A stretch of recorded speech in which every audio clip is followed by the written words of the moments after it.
man qizliklarga ko'rmayman, hech narsa yozib bera olmayman qo'limga. Выделениясini mayli davolab bering deyishdi. Mayli davolab beraman, выделенияni просто mana shu masalada demoqchiman. Yangi tashkilda sud-vet ekspertiza bor, tirik shaxslar ekspertizasi. Bir oy agar o'tib ketsa hech narsa qila olmasam, tushunasizmi?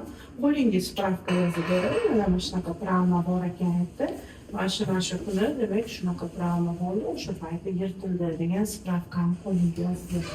Endi o'zingda ham butun tushunarsiz holat. Nimaga o'shanda shunaqa narsa bo'ladi? Sen o'zingni bilasan-ku.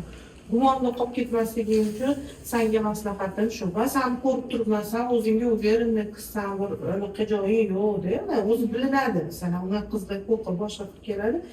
Butunlay boshqa maqsadda kelganing uchun men tushuntirib, opalik maslahatimni berib ketaman. Butun umrga bo'yningda qolmasin shu narsa. Shunday chiqasan, tashmiga borasan, yangi tashmik, borasan, tirik shaxslar ekspertizasiga uyingdan keladi, avval kuyov tarafda bir ko'rsatamiz shu narsani degan, o'shani o'zi bitib qoladi. Yozib beradi qo'lingiz. Paxta bo'ldi, bironta muammo bor. Ta'minotdagi gumon yomon narsa. Kecha ham suhbat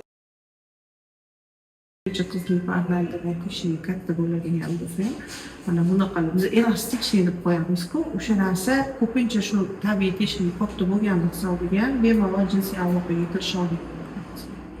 Shu ham bo'lgan bo'lishi mumkin. Xo'p, undan tashqari endi hozir tushuntirdim nima qilish kerakligini ko'ryapsan. Haddan tashqari o'zingizga ko'p. Masalan, u joydan qon chiqqani bilan kam miqdorda chiqqan bo'lishi mumkin. Ko'rmay qolgan bo'lishi mumkin. Endi vaqt o'tsa agar уже moslashib ketadi hammasi joy-joyiga, lekin hali yetgan gumon yomon bo'lsa, qolib ketadi. Umr sen har qanaqasiga shu narsani oxiriga yetib, demak, ekspertga tildirib qo'ygan ma'qul. Keyingi hayotingga baribir ta'sir qiladi.